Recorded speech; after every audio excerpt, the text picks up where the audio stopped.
pick in 2013 on concerns about his passion for the game. 2 years later, he certainly answered those questions and then some.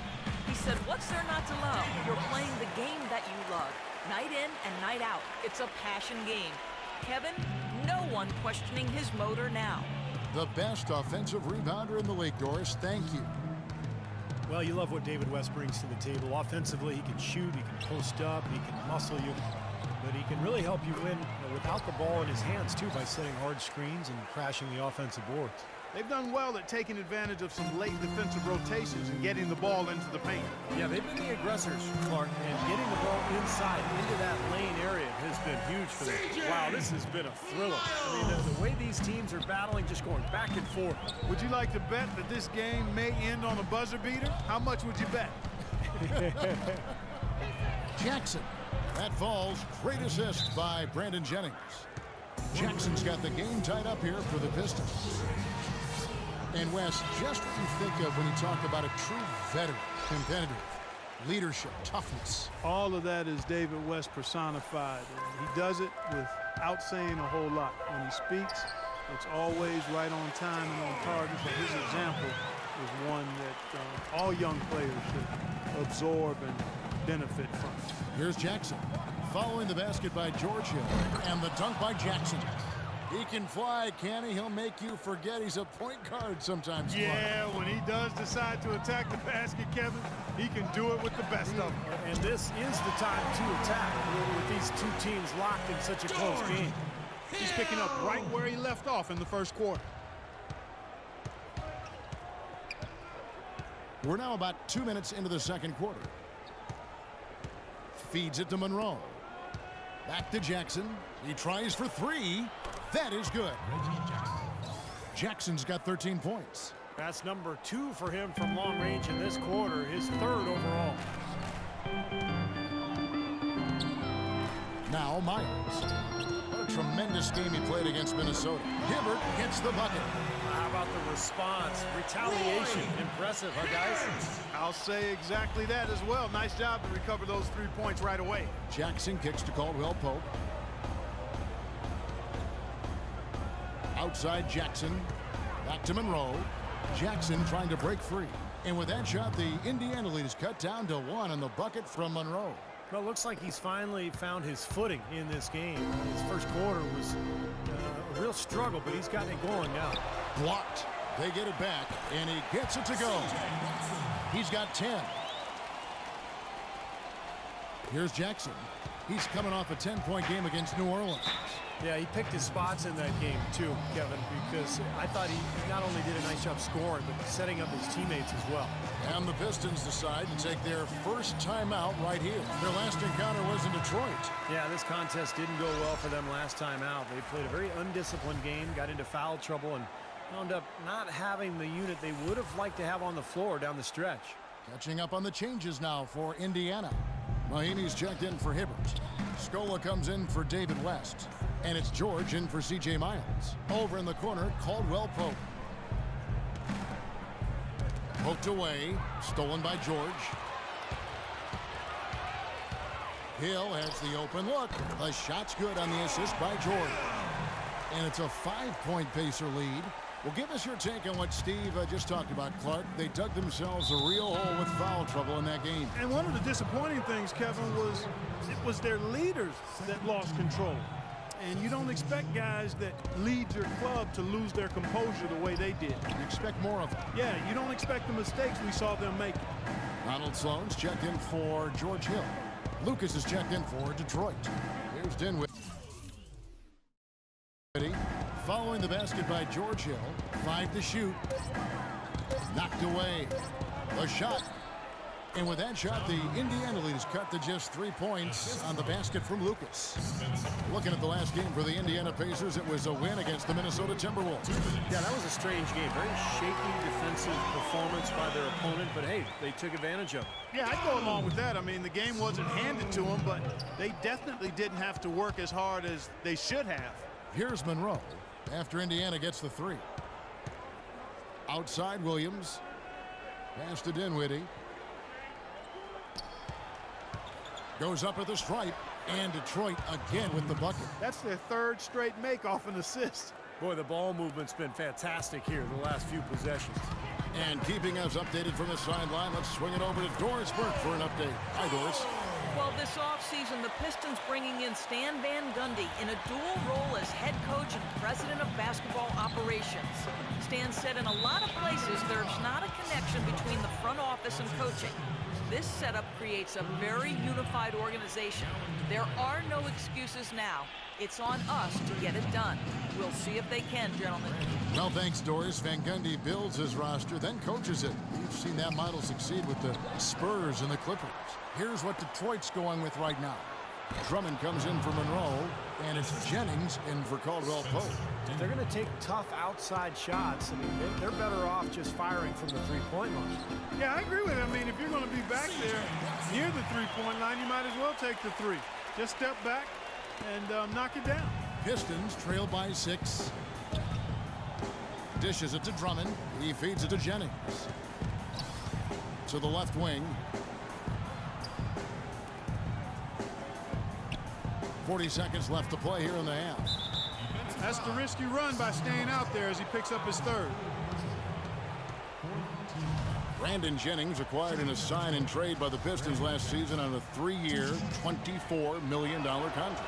Jennings probably expecting more in terms of the deal. But look, maybe it was a wake-up call for him. You know, he has not been part of a winning team yet. And generally speaking, you know, stats alone don't get you max contracts. Stats and wins are what do that, and that's what's next for Jennings. C.J. Miles, he's checked in for the Pacers. That is good. Sloan's got the lead up to 6 now for Indiana. Detroit's gone off with a three-pointer tonight. They're a perfect 7 of 7. And there's the foul. It's on Donald Sloan. That's his first foul of the game, and the bonus will go to the free throw line. The Pistons have made the most out of their opportunities at the line. They have yet to miss in 7 attempts. That's good from Jennings. This is the way to stay in the game. They're doing a masterful job from the line right here. And so he makes both from the line. You know, he's as close to a sure thing as you can possibly have when he steps to the line. Indiana leading by 4. George, that's a two-pointer. And again, it's Indiana converting. I'll tell you what, we've seen some nice buckets by George. Detroit's gotten both of their three-point attempts to go down here in the second quarter. And here's Jennings. 14 points for him. Williams sets a screen for Jennings. It's Drummond, top of the key. Left side, Jennings. The shot is off. And that does it for the... Well, Karan,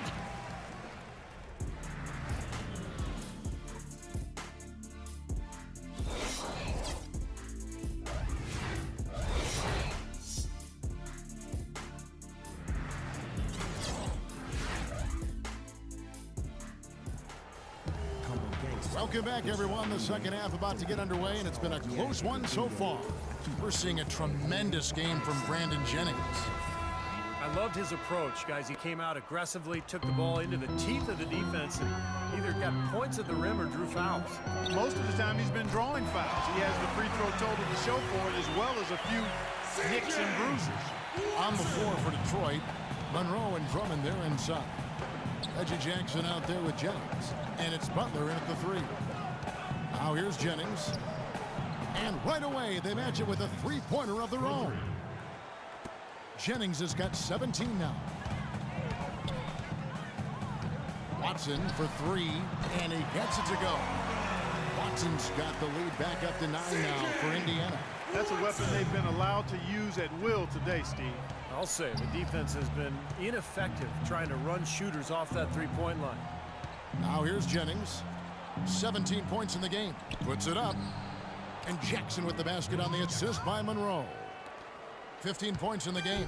He's been a bright spot for them. He's had an incredibly efficient offensive performance. Steve, his shooting really has been just terrific. They'd be much worse off if it weren't for him, that's for sure. Up and in on every one of their first 3 shots to start the second half. Pistons trailed by 9. The drive by Jennings, and there's the foul. It's on C.J. Watson. That's his 4th foul of the contest. Hill, he's checked in for the Pacers. Now a timeout called by Detroit. Looks like he saw some things out there that needed adjusting and wants to talk it over a little bit with his club. I don't think you can ever go wrong burning a timeout if you see something you don't like and you need to talk about it. So an entirely new group in now for Indiana. Solomon Hill is checked in for West. Allen comes in for Roy Hibbert. Chris Copeland's checked in for C.J. Myers. And Rudez is subbed in for Hill. Now here is Monroe. Here's Drummond, and that one goes in as he is fouled. It'll be 3 points if he converts at the line. That's what has to happen if they're going to turn this thing around. He's got to take charge. He's got to be aggressive and really look to push here offensively. Andre Drummond, still just 21 years of age, the first one-and-done player in UConn's storied basketball history. And the Pistons staff say he's a sponge. Whether it's breaking down video with assistants or honing his skills, he is really a hard worker. And the whistle blows. It's going to be on Lavoy Allen. That is his first foul of the game. And the Pistons making a change here. Caldwell Pope's checked in. Now here's Jennings. 17 points in the game. And it's out of bounds to the Pistons as Detroit retains possession. And Drummond came in as the youngest player in the league, Clark. Certainly a pretty raw skill-wise. Yeah, but you could see the potential. And the biggest thing there, Kevin, was that he had a willingness to work. He came in early his rookie year to train, and last season he leaned on the new rookies to do the same thing, showing some leadership. Here's George after the basket by Detroit. Here's Rudez. The shot's good on the assist by George. Rudez has got his first 2 points of the night. That would be 4 in a row for him now as they have come racing out of the gate to start the second half. Inside, here's Caldwell Pope. Takes the assist and lays it in. Picked out the pass nicely. They're rolling now. 5 straight hoops to start this quarter. Pacers leading by 5. Here's George. Takes a big high bounce and goes in. George has got 13. Got a lot of momentum going with his own game. He's been great today and just as hot as he was last time out. Drummond sets the screen for Jackson. A floater. That's good. 17 points in the game. This is a fantastic run to start this second half. And the Pacers call time here.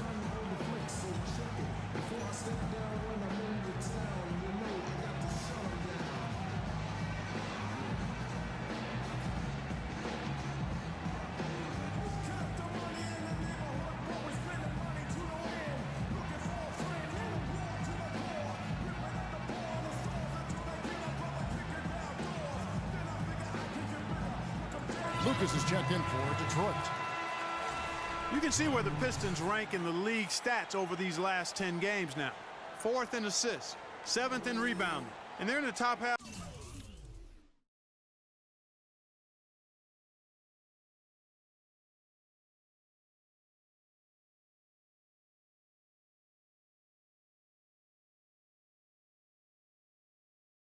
Half of the league in scoring as well.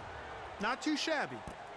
And let's go back to the assists, Clark, because to me those numbers are a sign of how cohesively they play together as a unit. This is an unselfish squad. They play hard. They've got a good plan of attack. They're extremely well coached. And as a result, they rack up those assist numbers. And Detroit has possession after Indiana gets the 3. That's in, and the Pacer lead is cut down now to just 6 on the basket from Monroe. 8 of the last 10 points at that end of the court have been scored on very high percentage shots in the paint. Yeah, and it's not necessarily strategic, Clark. It's just a matter of playing with more heart. Got to play hard, guys. And George gets it to go. This is some kind of performance we're seeing from him today. He has yet to miss a shot. Pistons trail by 8. Outside Jackson. Kicks it to Monroe. Again, the Pistons score. And he's doing all he can to keep his team in the game. Hasn't missed a single shot. For 3. And the Pacers another 3. And another three-pointer to their second half total. Yeah, they caught that long-range bug at halftime, and it's been bombs away ever since. Now here's Lucas. 8 points for him. Pass to Monroe. Back to Lucas. Outside Jackson, and they double up Jackson. Just 5 to shoot. Here's George. Throws down the breakaway jam. I'd say that fast break went according to